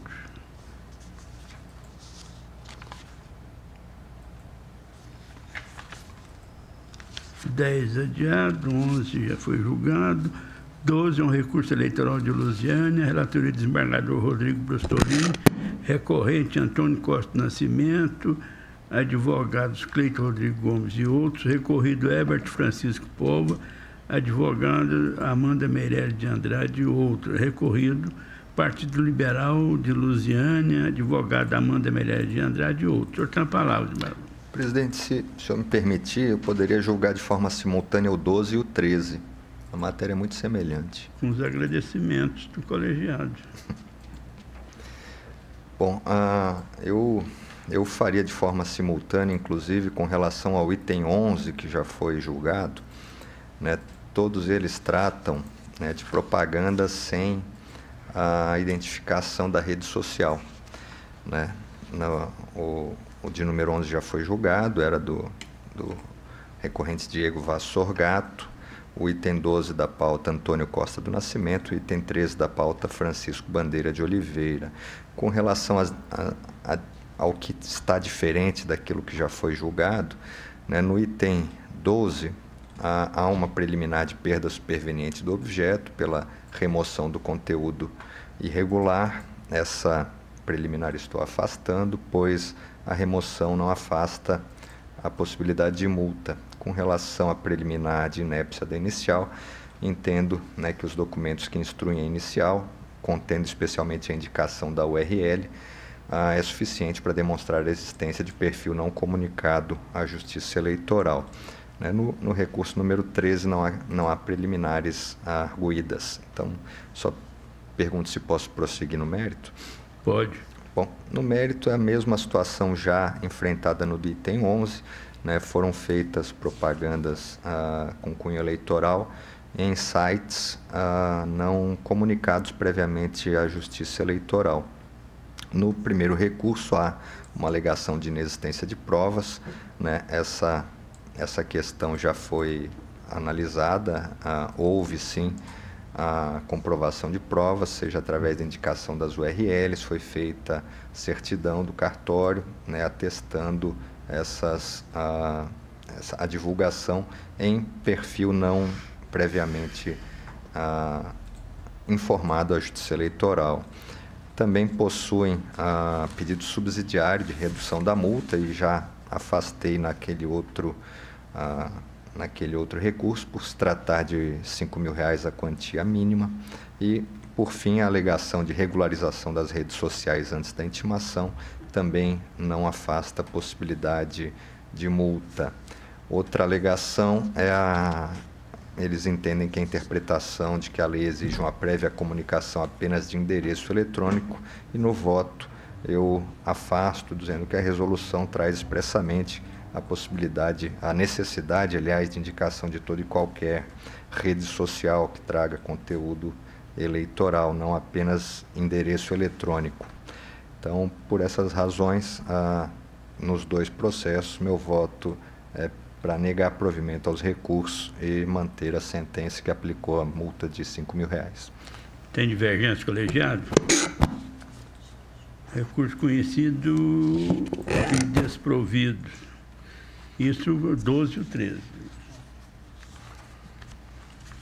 14, recurso eleitoral de Pirenópolis, relatoria do desembargador Rodrigo Brustolin, recorrente, coligação, continuação do bem, advogado Ivanessa Caetano Ribeiro Melo, recorrida Inaê Siqueira Curado, advogados Alessandro Gonçalves da Paixão e outros, recorrido Marcelo Barbosa, advogados Alessandro Gonçalves e outros. Terceira interessada, coligação Somos Pirenópolis, advogado Alessandro Gonçalves da Paixão e outros. O senhor tem a palavra. Bom, obrigado, presidente. Essa é uma questão bastante singela, já bastante debatida na Corte. É uma questão de desinformação e aplicação da multa pelo artigo 57D. A sentença de primeiro grau reconheceu, né, que houve uma propaganda eleitoral irregular, né, inquinada pela desinformação, mas deixou de aplicar multa por entender que o artigo 57D não permitia a aplicação de multa. Então, essa é uma matéria que esse tribunal já enfrentou, né, bastante recentemente, e houve a mudança na interpretação através de um julgamento paradigma da lavra do ministro Alexandre de Moraes, permitindo a aplicação de penalidade, né, para as chamadas fake news pelo artigo 57D. Então, com relação à ocorrência ou não da matéria da propaganda irregular, a gente nem discute, porque quem está recorrendo é apenas a parte que quer a aplicação da multa e não a parte que produziu essa propaganda irregular. Então, no meu voto, eu trago toda a fundamentação, já exaustivamente debatida nessa Corte, da possibilidade de aplicação da multa, né, pela desinformação, e como é possível eu passo a analisar a questão da dosimetria dessa multa. Né? Nesse quesito, trago precedente também, paradigma da ministra Carmen Lúcia, em que ela traz alguns critérios objetivos, especialmente 4, que seria a reiteração da propaganda, o número de seguidores, o alcance da veiculação e a proximidade do pleito. Desses 4 itens, eu entendo que, né, milita em desfavor de quem produziu a proximidade do pleito, pois foi uma propaganda produzida na véspera da eleição. Então, por essa razão, entendo que o mínimo não poderia ser aplicado e voto por aplicar a multa no valor de R$10 mil. Então, em resumo, acolhendo parcialmente o parecer ministerial de cúpula, voto pelo provimento do recurso para reformar parcialmente a sentença apenas para condenar os recorridos solidariamente ao pagamento de multa no valor de R$10 mil, nos termos do artigo 57D, parágrafo 2º da Lei 9.504. É como voto. Tem divergente colegiado? Acolhido parcialmente, recurso provido para condenar os recorridos ao pagamento de multa, como disposto no voto do relator. Recurso eleitoral de Formosa, desembargadora Alessandra Gontijo, a relatora, recorrente Gilmar Jesus Leite, advogado Cristiano de Freitas Bueno Azevedo e outro, recorrido do Ministério Público Eleitoral. A senhora tem a palavra, desembargadora. Obrigada, presidente. Os requisitos de admissibilidade do recurso estão presentes, por isso dele conheço. No mérito, trata-se de o derramamento de santinhos, de material de campanha nas proximidades de local de votação no dia da eleição. Trago aqui a legislação própria à questão objeto do recurso, que deixa à disposição de Vossas Excelências, né, o artigo 19, parágrafo 7º, da Resolução 23.610 de 2019, fala sobre a finalidade da norma, da odiosa prática de derramamento de santinhos. Em seguida, trago aqui as elementares, né, as circunstâncias elementares para a configuração do delito, segundo o Tribunal Superior Eleitoral. E quanto ao caso em questão, extrai-se dos autos que o Ministério Público Eleitoral instruiu a representação com termo de constatação subscrito por servidor da Promotoria Eleitoral, fotos dos santinhos e 2 vídeos dos materiais de propaganda do candidato representado, que foram encontrados nas adjacências do local de votação, Colégio Estadual Professora Maria Angélica de Oliveira, na Rua 26, número 20, setor Bosque, do município de Formosa, Goiás. O recorrente defende que não há qualquer evidência de derrame massivo de santinho e ainda que não é possível comprovar que os supostos santinhos que estavam no chão na filmagem pertenciam ao recorrente. Em que pese os argumentos lançados pelo recorrente, o termo de constatação goza de fé pública e, acompanhado dos registros audiovisuais, possui robusto valor probante, apto a caracterizar a propaganda irregular. Nos 2 vídeos, é facilmente identificável o local de votação onde ocorreram as eleições, com diversos santinhos do representado dispersos pelo chão, alguns inteiros, outros rasgados, sendo plenamente legível o seu nome e número. No vídeo 1 de ID que menciono, seus santinhos aparecem nos momentos de 50 segundos, 56 segundos, 1 minuto e 15 segundos. No vídeo 2, no ID que também menciono, nos momentos 004 segundos, 005, 021 e 023, é possível identificar com nitidez seu nome, Gilmar Baixon, foto, número 41110 e partido. Portanto, restam cabalmente comprovados os 3 requisitos cumulativos exigidos pela jurisprudência do Tribunal Superior Eleitoral para a caracterização do delito, quais sejam local próximo à sessão eleitoral, a porta do colégio onde ocorreu a votação, fácil identificação dos santinhos do recorrente, quantidade visualmente expressiva de material de propaganda espalhados pelo chão. Trago aqui a Vossas Excelências a foto que está como prova nesse procedimento. Quanto à tese defensiva de ausência de autoria do ilícito e da ausência do candidato para derrame dos santinhos, cumpre destacar que o artigo 40b, parágrafo único da Lei 9.504 de 97, prevê que a responsabilidade do candidato estará configurada, abro aspas, se as circunstâncias e as peculiaridades do caso específico revelarem a impossibilidade de o beneficiário não ter tido conhecimento da propaganda.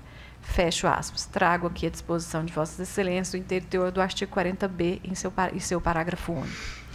O próprio Tribunal Superior Eleitoral afirma categoricamente que a jurisprudência, ao fixar tais parâmetros, entendeu pela desnecessidade de comprovação do conhecimento prévio, a depender das circunstâncias do caso, e prescindibilidade de notificação prévia para a retirada da propaganda. Citação de uma decisão monocrática do ministro Cássio Nunes Marques, datada de 28 de agosto deste ano. Na espécie, a expressiva quantidade de santinhos facilmente identificáveis no vídeo e a proximidade do pleito revelam que o recorrente detinha pleno conhecimento sobre o ilícito. Ressalte-se que, nos termos do artigo 38 da Lei 9.504 de 97 e 241 caput do Código Eleitoral, é de responsabilidade do candidato a produção, posse, guarda, distribuição e destinação das sobras de seus materiais de campanha, devendo responder pelas irregularidades verificadas. A convicção sobre a impossibilidade de o derrame ter sido praticado por terceiros alheios à campanha decorre das circunstâncias fáticas que permeiam essa conduta, a concentração de diversos santinhos do recorrente em grande quantidade em local específico e estratégico, porta do colégio eleitoral, justamente no dia do pleito. Afigura-se totalmente irracional e ilógico supor que eleitores avulsos espalhariam material de campanha de candidato em local tão pontual. O evidente propósito dessa prática reiterada e camuflada é o de angariar de forma irregular e sorrateira os votos dos eleitores ainda indecisos quando comparecem às urnas. Não é crível falar em descarte aleatório por parte dos votantes. Acrescento ainda a posição do Tribunal Superior Eleitoral, que referendou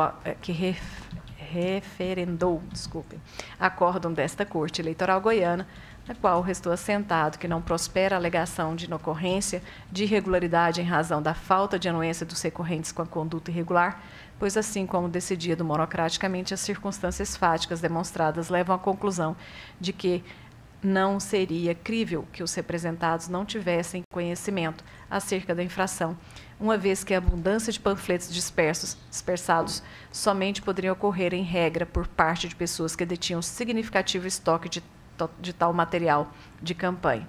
É um agravo regimental no recurso especial eleitoral de relatoria do ministro Benedito Gonçalves, datado de 5/10/2023. Ademais, não há como estabelecer um critério objetivo para definir o que pode ser considerado grande ou razoável quantidade de material de propaganda eleitoral lançado nas vias públicas para a caracterização do derrame. O próprio Tribunal Superior Eleitoral, como já citado em precedente acima, orienta que a quantidade de santinhos deve ser consideravelmente visualizável ou razoavelmente significativa. Com todas essas considerações, restou cabalmente demonstrada a materialidade do ilícito eleitoral através das provas documentais e audiovisuais, bem como a responsabilidade do recorrente pelo derrame dos santinhos. Por fim, a multa foi estabelecida no mínimo legal, R$ 2.000, pelo juiz de origem, motivo pelo qual deve ser mantida sem qualquer outra consideração, já que se trata de recurso da parte sucumbente.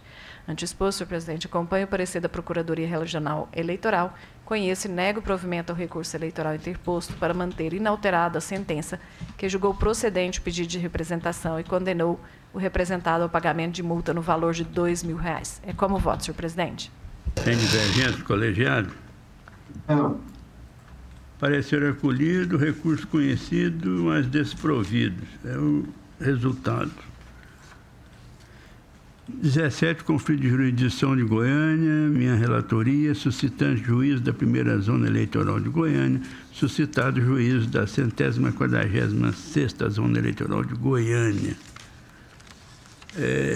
Contendem os juízes das duas varas eleitorais sobre a supervisão do inquérito policial que apura suposta inscrição fraudulenta em vários municípios.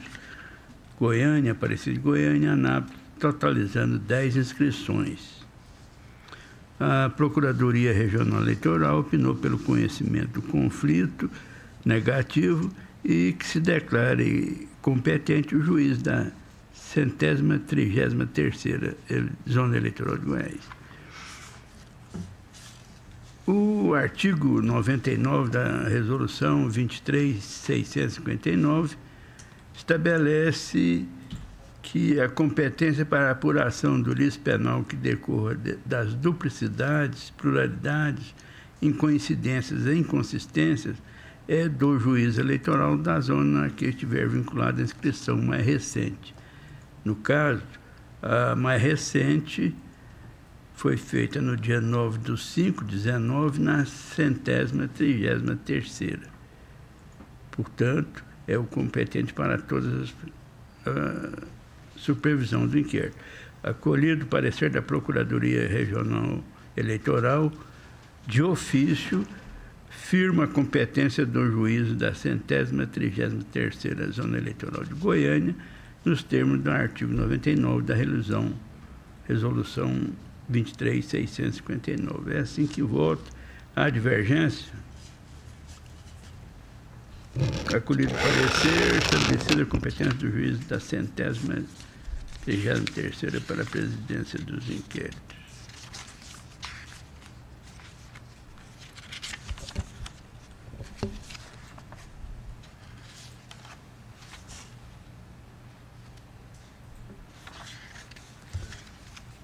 Presidente, Senhor. Boa noite a todos. Vossa Excelência está acompanhando o parecer ministerial na íntegra? Isso. Eu vejo que foram feitas exceções com relação a 2 processos. O parecer não foi de Melabra, mas o parecer ele propõe que seja reconhecido a competência da 133ª Zona, com exceção a 2 processos.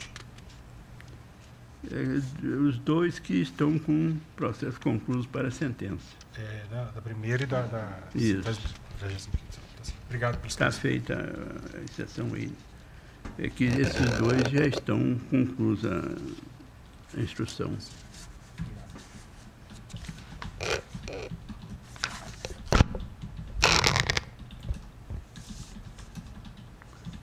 Recurso eleitoral de Aparecida de Goiânia. Relatoria do desembargador Alessandra Gontijo, recorrente Gleison de Oliveira Flávia, advogado Alexandre Dias Gomes e outro, recorrido Ministério Público Eleitoral. A senhora tem a palavra, desembargador. Obrigada, presidente. A questão aqui é bem semelhante ao processo que anteriormente eu trouxe aqui ao colegiado. Nesse caso, também o recurso é próprio, tempestivo, preenche os requisitos de admissibilidade, estou dele conhecendo. No mérito, o recorrente busca a reforma da sentença que, reconhecendo a prática ilegal de derrame de santinhos, o condenou a multa de R$6.000, com base na previsão do artigo 19, parágrafo 7º da Resolução TSE 23.610, que assim prescreve. Trago aqui o teor do artigo 19, parágrafo 7º. Em sua defesa, o recorrente faz as mesmas alegações do outro, né? Alega que as provas apresentadas, fotografias, não comprovam a prática de derrame de santinhos, retratam o número reduzido de material quantitativo que considera insuficiente para caracterizar o ilícito e justificar sua condenação. Sustenta que não há provas do seu conhecimento ou anuência com a divulgação da propaganda apontada como irregular, enfatizando que, justamente com seu grupo político, realizou um mutirão na madrugada do dia das eleições para limpar as ruas, demonstrando sua intenção em cumprir a legislação eleitoral, fato que foi desconsiderado na sentença. Em que pese as argumentações do recorrente, a configuração da prática do derrame de santinho foi efetivamente comprovada no presente caso. Trago o entendimento jurisprudencial do TSE quanto do TRE, deste tribunal, e também do TSE, quanto aos requisitos para a configuração do ilícito. O conjunto probatório apresentado pelo autor não deixa margem às dúvidas quanto à prática do ilícito em benefício do recorrente. As fotografias de ID que menciono confirmam que, nas imediações da escola José Lopes Rodrigues, foi encontrada uma grande quantidade de santinhos com propaganda eleitoral do candidato, e trago aqui a Vossas Excelências fotos produzidas nesses autos. Trago também, já li aqui hoje no recurso anterior, a posição do Tribunal Superior Eleitoral, com o entendimento do ministro Benedito Gonçalves, e falo que na situação também não é crível, né, que a elevada quantidade de material encontrado na porta da escola, somado ao fato de ter o recorrente confessado que percorreu os locais de votação de madrugada, na madrugada que antecedeu as eleições, não tivesse conhecimento do descarte de material publicitário de sua campanha. Portanto, a meu ver, é prévio conhecimento da derrame está demonstrado. Quanto à dosimetria na penalidade imposta ao recorrente, é necessário considerar que, nos termos do artigo 37, parágrafo 1º da Lei 9.504/97, as penas pela veiculação da propaganda eleitoral irregular em bens públicos ou de uso comum variam de R$ 2.000 a R$ 8.000. No caso em questão, o recorrente foi multado em R$ 6.000 pela prática de derrame de santinhos nas proximidades de um único local de votação. Considerando que a aplicação de penalidades deve ser sempre levar em conta os princípios da proporcionalidade, razoabilidade, a multa imposta mostra-se desproporcional em comparação com a infração, já que não há relatos da disseminação de material de propaganda em outros locais. Por sua vez, em consulta ao sistema de divulgação de candidatos, verificou-se que o recorrente declarou possuir bens no valor de R$ 490 mil. Assim, tendo em vista que para a fixação da multa deve ser avaliada a capacidade econômica do infrator, a fim de que a penalidade não seja excessivamente onerosa, mas, ao mesmo tempo, mantenha o seu caráter punitivo e educativo, a redução da multa para R$ 3.000 se mostra mais apropriada. Dessa forma, sendo as provas suficientes para a comprovação da propaganda eleitoral irregular, a procedência da representação deve ser mantida, porém, a atenção aos princípios da razoabilidade e proporcionalidade reduz o valor da multa, que, apesar de seu caráter educativo e retributivo, não pode causar um impacto desmedido sobre o patrimônio do recorrente. É que no outro julgamento, salvo engano, na terça-feira, eram 7 locais de votação, foi colocada uma multa de R$ 8.000, até mantendo a coerência e uma proporcionalidade com o que tem sido julgado nesta corte, é que estou reduzindo o valor da multa nesse caso específico. Ante exposto, conheço e dou parcial provimento ao recurso apenas para reduzir a pena de multa para R$ 3.000. Como voto, senhor presidente? Tem divergência, colegiado? Recurso conhecido e provido apenas para redução da multa nos termos do voto da relatora. 19, recurso eleitoral de Goianésia, relatoria do desembargador Carlos Nobre, recorrente coligação União e Progresso, advogadas Letícia Gomes de Andrade e outros, recorrido Antônio Aparecida Lacerda da Mota, Henrique Vilela de Oliveira Naves, Partido Novo, advogados Arthur Henrique de Souza Braga e outros. Tem a palavra, desembargador Carlos. Obrigado, presidente. Conheço do recurso. Quanto à preliminar de perda superveniente do interesse do recursal, os recorridos preliminarmente aventaram perda superveniente do interesse recursal em razão de terem cumprido a medida liminar que determinou a remoção do vídeo, objeto da demanda, da rede social do candidato recorrido e por não existir previsão de multa para o caso. O cumprimento da medida liminar é motivo a ensejar a perda superveniente do interesse somente nos casos em que claramente não exista outra sanção prevista para a irregularidade. A aplicação por analogia da multa do 57D, parágrafo 2º da Lei das Eleições a outros casos, passa pela análise de requisitos construídos pela jurisprudência. Ou seja, pode ser que, constatada a irregularidade, o caso atraia aos recorridos a multa suscitada pela recorrente. Daí porque permanece o interesse da parte em ver o mérito julgado, já que, a prevalecer sua tese recursal com a caracterização da infringência à norma, a viabilidade de aplicação da sanção de multa ao caso por analogia. Assim, rejeito a preliminar arguída. No mérito, a questão diz respeito à configuração ou não de propaganda eleitoral negativa, consistente em publicação de vídeo curto no Instagram em perfil do candidato Henrique Vilela, de seguinte teor. É esta a divulgação.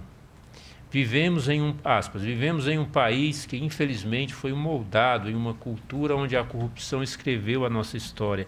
É muito triste o que visualizamos nesta época de eleição em todo o cenário nacional. A estratégia da velha política em usar da necessidade e a carência do nosso povo, tentando nos comprar com migalhas, sem resolver os verdadeiros problemas que os municípios enfrentam.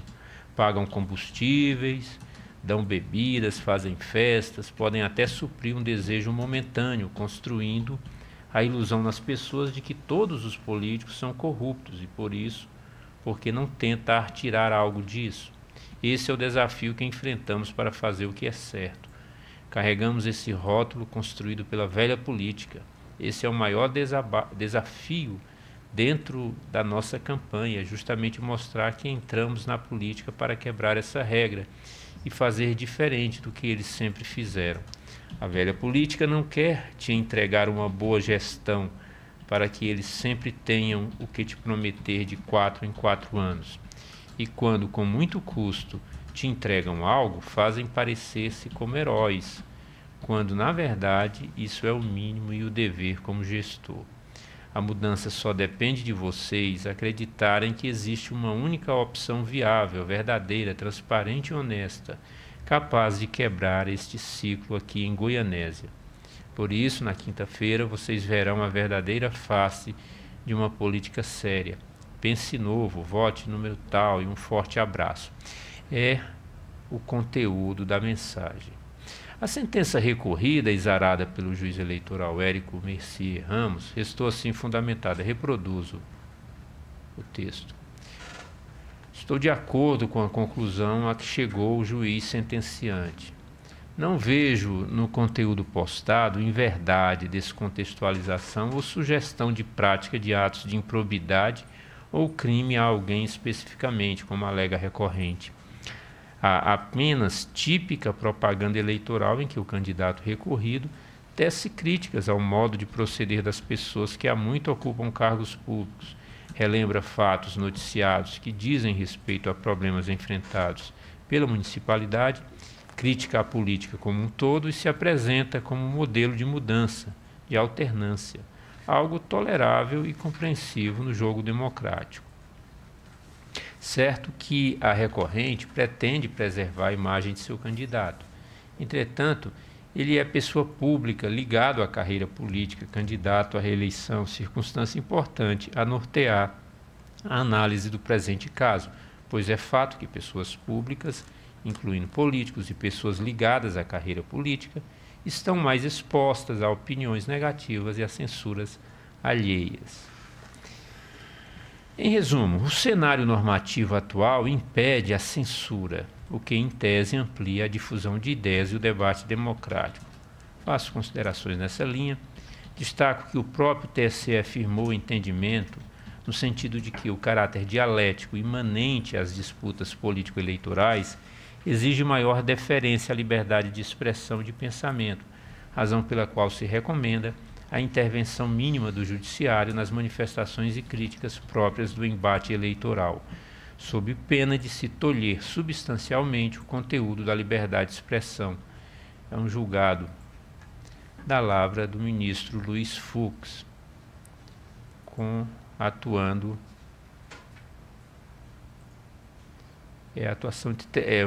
julgado de 13/9/2017. A alegação de ilegalidade remete ao capítulo 4º da resolução TSE 23.610, que reproduzo na sequência. Não se pode esperar, prossigo, não se pode esperar especialmente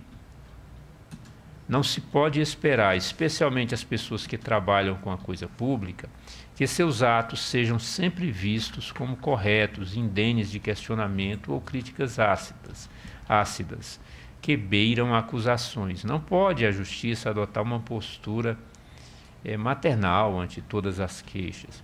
Há que se permitir que assuntos polêmicos ou sensíveis sejam colocados à sociedade para análise.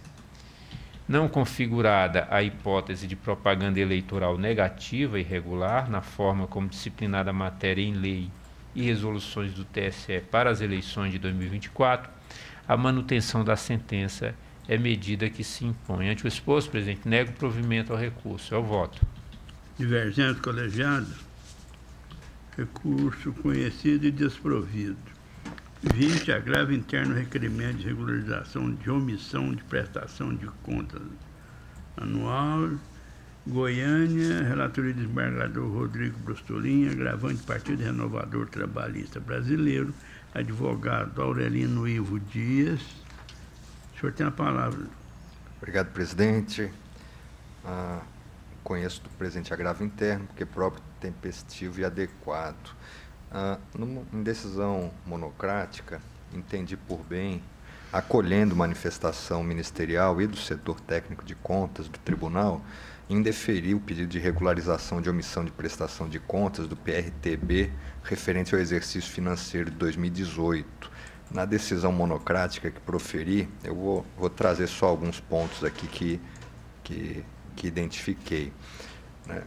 Verifique que o PRTB, mesmo após ser intimado para complementar a documentação, não apresentou os extratos bancários de 3 das 4 contas informadas como vigentes no exercício de 2018, impossibilitando a análise completa da movimentação financeira do partido, comprometendo a transparência e a confiabilidade das informações prestadas.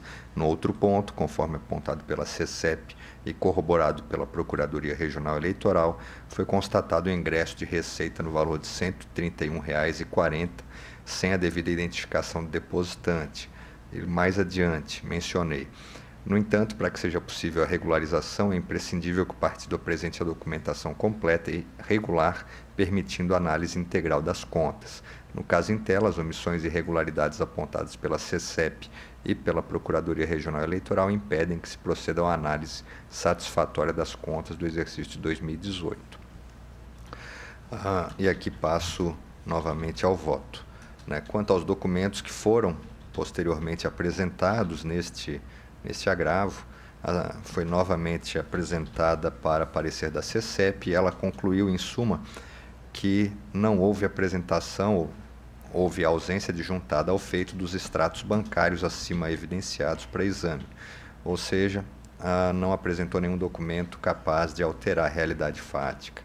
Com relação à alegação de que o ingresso de receita no valor de R$ 131,40 sem identificação do depositante seria irrisório, entendo que não merece prosperar, pois a identificação do doador e a forma de doação constituem exigências normativas que visam garantir a transparência das contas. Também não merece acolhida a justificativa de que o recurso seria proveniente de sobra de campanha de candidato ao cargo de deputado estadual, pois não veio apresentado de documentação idônea. Ainda que essa irregularidade fosse suprida, permanece ainda não suprida a apresentação dos já mencionados extratos bancários de 3 das 4 contas informadas como vigentes no exercício de 2018, mesmo tendo sido oportunizado o saneamento.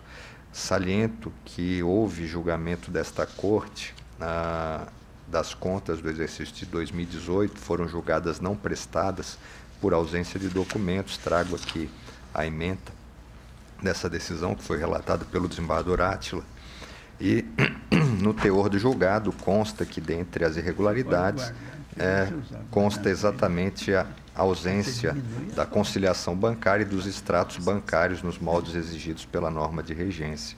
Considerando, então, que o artigo 58, parágrafo 1º, inciso 3 da Resolução TSE 23.604, prescreve que o pedido de regularização, abro aspas, deve ser instruído com todos os dados e documentos que deveriam ter sido apresentados à época da obrigação de prestar contas a que se refere o requerimento, e considerando que não houve apresentação desses documentos, eu entendo por bem manter a decisão monocrática, negando o provimento ao agravo interno, mantendo inalterada a decisão que indeferiu o pedido de regularização das contas do PRTB referente ao exercício 2018.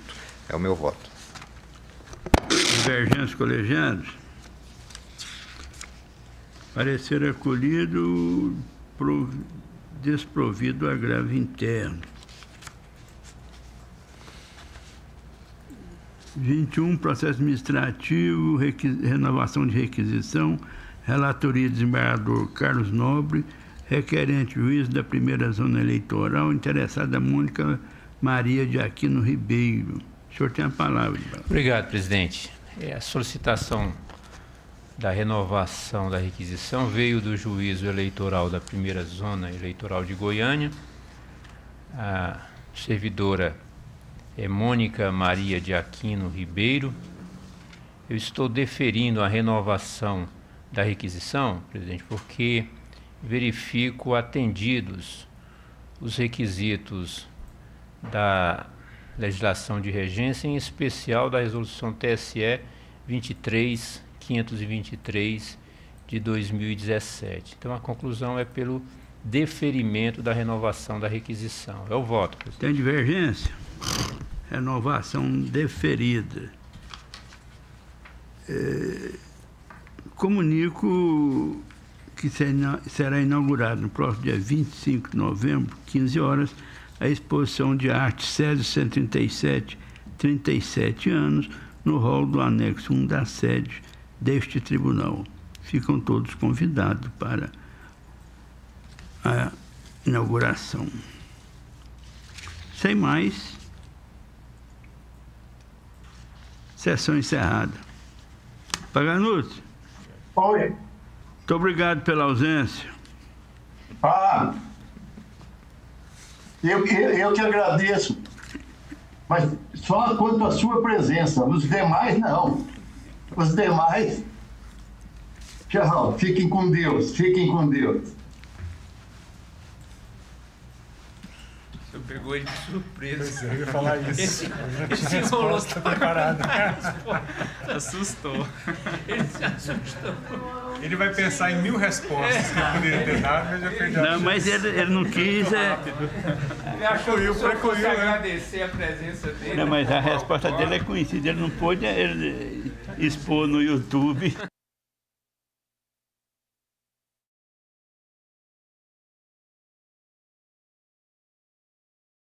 Recording stopped.